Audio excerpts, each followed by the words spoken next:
ವಿರುದ್ಧ ವಿಪಕ್ಷಗಳಿಗೆ ಮತ್ತೊಂದು ಅಸ್ತ್ರ ಸಿಕ್ಕಂತಾಗಿದೆ. ಮತ್ತೊಬ್ಬ ಬಿಜೆಪಿ ಶಾಸಕರ ಮೇಲೆ ಎಗ್ ಅಟ್ಯಾಕ್ ಬಗ್ಗೆ ಇದೀಗ ಮತ್ತೊಂದು ಅಸ್ತ್ರ ಸಿಕ್ಕಂತಾಗಿರುವಂತದ್ದು.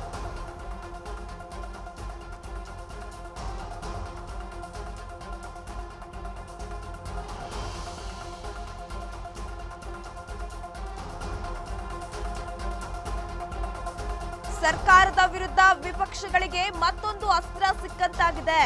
ಮತ್ತೊಬ್ಬ ಬಿಜೆಪಿ ಶಾಸಕರ ಮೇಲೆ ಎಗ್ ಅಟ್ಯಾಕ್ ಆಗಿರೋದ್ರಿಂದ ಸಿಟಿ ರವಿ ಅವರ ಘಟನೆ ಮಾಸುವ ಮುನ್ನವೇ ಮುನಿರತ್ನ ಮೇಲೆ ದಾಳಿ ಮಾಡಲಾಗಿದೆ. ಸರಣಿ ಅಟ್ಯಾಕ್ಗಳಿಂದ ಗೃಹ ಸಚಿವರಿಗೆ ಇದೀಗ ಒಂದ್ ಕಡೆ ತಲೆಬಿಸಿ ಶುರುವಾಗ್ತಿದೆ. ಜನಪ್ರತಿನಿಧಿಗಳಿಗೆ ರಕ್ಷಣೆ ಇಲ್ಲ ಅಂತ ಹೇಳಿ ಒಂದ್ ಕಡೆ ಬಿಜೆಪಿಯವರು ಕೂಡ ಟೀಕೆಯನ್ನ ಮಾಡ್ತಿದ್ದಾರೆ. ವ್ಯವಸ್ಥೆ ಹದಗೆಟ್ಟಿದೆ ಅಂತ ಸರ್ಕಾರದ ವಿರುದ್ಧ ಸಮರ ಸಾರ್ತಿದ್ದಾರೆ ಇದೀಗ ವಿಪಕ್ಷಗಳು. ಈಗ ನೋಡ್ತಾ ಇದ್ರೆ ಮೊನ್ನೆಯಷ್ಟೇ ಸಿಟಿ ರವಿ ಅವರು ಲಕ್ಷ್ಮೀ ಹೆಬ್ಬಾಳ್ಕರ್ ಅವರಿಗೆ ಒಂದು ಅವಹೇಳನಕಾರಿ ಪದವನ್ನ ಬಳಸಿದ್ರು ಅನ್ನೋದು ದೊಡ್ಡ ಮಟ್ಟದಲ್ಲಿ ಸಂಚಲನ ಸೃಷ್ಟಿ ಮಾಡಿತ್ತು. ಆ ಘಟನೆ ಮಾಸುವ ಮುನ್ನವೇ ಇದೀಗ ಮುನಿರತ್ನ ಅವರ ಮೇಲೆ ಎಗ್ ಅಟ್ಯಾಕ್ ಆಗಿದೆ.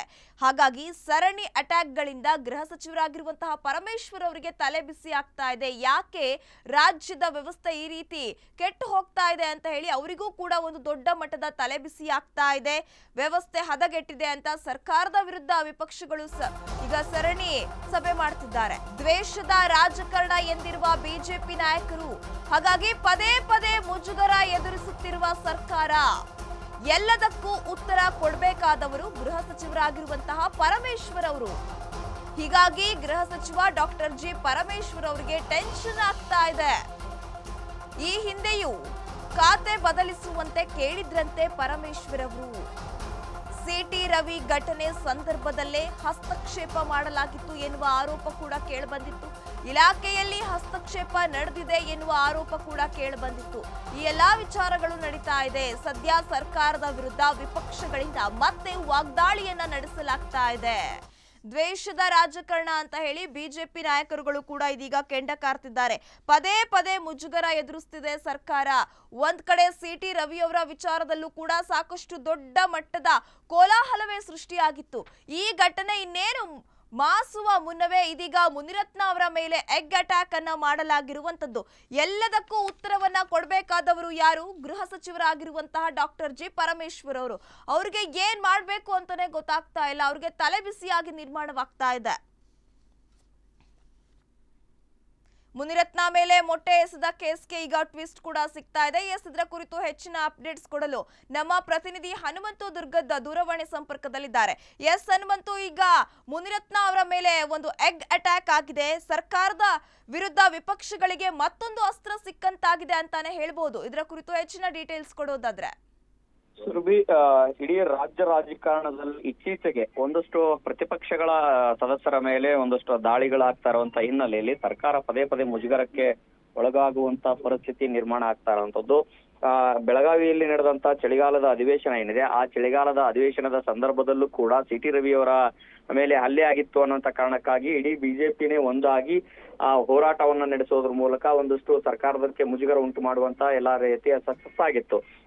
ಮತ್ತೊಂದು ಕಡೆಗೆ ನಿನ್ನೆ ಅಷ್ಟೇ ಈ ಪ್ರಕರಣ ಇನ್ನು ಕೂಡ ಮಾಸುವ ಮುನ್ನವೇ ಸಿಟಿ ರವಿ ಅವರ ಶಾಸಕ ಮುನಿರತ್ನ ಅವರ ಮೇಲೆ ಎಗ್ ಅಟ್ಯಾಕ್ ಏನಿದೆ ಅದು ಮತ್ತಷ್ಟು ಮುಜುಗರಕ್ಕೆ ಈಡು ಮಾಡಿರುವಂತದ್ದು. ಅದರ ಜೊತೆಗೆ ಗೃಹ ಸಚಿವ ಡಾಕ್ಟರ್ ಜಿ ಪರಮೇಶ್ವರ್ ಅವ್ರಿಗೂ ಕೂಡ ಒಂದಷ್ಟು ತಲೆಬಿಸಿ ಉಂಟಾಗಿರುವಂತದ್ದು. ಯಾಕೆಂತಂದ ಹೇಳಿದ್ರೆ ಸಿಟಿ ರವಿ ಅವರ ಪ್ರಕರಣದಲ್ಲಿ ಇಲಾಖೆಯಲ್ಲಿ ಹಸ್ತಕ್ಷೇಪ ಆಗ್ತಾ ಇದೆ ಅನ್ನೋಂತ ಆರೋಪಗಳು ಏನ್ ಕೇಳಿ ಬಂದಿತ್ತು. ಅದೇ ರೀತಿಯಾಗಿ ಕಾನೂನು ಸುವ್ಯವಸ್ಥೆ ಹದಗೆಟ್ಟಿದೆ ಅನ್ನೋಂತ ಆರೋಪವನ್ನು ಇಟ್ಟು ಬಿಜೆಪಿ ಕೂಡ ಸರ್ಕಾರವನ್ನ ಟೀಕೆ ಮಾಡ್ತಾ ಇದೆ. ಈ ಒಂದು ಹಿನ್ನೆಲೆಯಲ್ಲಿ ಗೃಹ ಸಚಿವರಿಗೂ ಕೂಡ ಒಂದಷ್ಟು ತಲೆಬಿಸಿ ಶುರುವಾಗಿರುವಂತದ್ದು. ಸುರಭಿ, ಹನುಮಂತು, ಈಗ ನೋಡ್ತಾ ಇದ್ರೆ ಒಂದ್ ಕಡೆ ಹೇಳಲಾಗ್ತಿದೆ ಮುನಿರತ್ನ ಅವರೇ ಮೊಟ್ಟೆಯನ್ನ ಬೇಕಂತ ಹೊಡೆಸ್ಕೊಂಡ್ರು ಅಂತ. ಈ ವಿಚಾರ ಎಷ್ಟರ ಮಟ್ಟಿಗೆ ಸರಿ? ಹೌದಾ, ನಿಜವಾಗ್ಲೂ ಈ ರೀತಿ ಅವರೇ ಯಾಕೆ ಮಾಡಿದ್ರು ಅಂತ?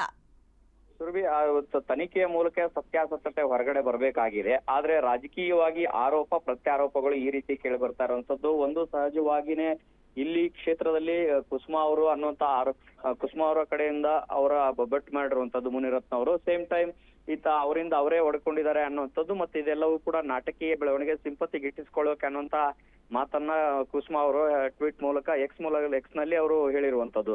ಆದ್ರೆ ಒಟ್ಟಾರೆಯಾಗಿ ಇದರ ಸತ್ಯಾಸತ್ಯತೆ ಏನನ್ನುವಂಥದ್ದು ತನಿಖೆ ಮೂಲಕನೇ ಹೊರಗಡೆ ಬರಬೇಕಾಗಿದೆ. ಮತ್ತು ಇದನ್ನ ರಾಜಕೀಯ ಅಸ್ತ್ರವಾಗಿ ಬಳಸ್ಕೊಳ್ಳಕ್ಕೆ ಪ್ರತಿಪಕ್ಷ ಬಿಜೆಪಿ ಕೂಡ ಒಂದು ಪ್ರಮುಖ ಹೆಜ್ಜೆಯನ್ನು ಇಡ್ಲಿಕ್ಕೆ ಹೋಗ್ತಾ ಇದೆ. ಅದೇ ರೀತಿಯಾಗಿ ಸರ್ಕಾರಕ್ಕೆ ಒಂದಷ್ಟು ಡಿಫೆನ್ಸಿವ್ ಆಗಿ ಒಂದಷ್ಟು ಸ್ಟೇಟ್ಮೆಂಟ್ ಗಳನ್ನ ಕೊಡುವಂತ ಲೆಕ್ಕಾಚಾರದಲ್ಲಿ ಇದ್ದೇ ಇರುತ್ತೆ.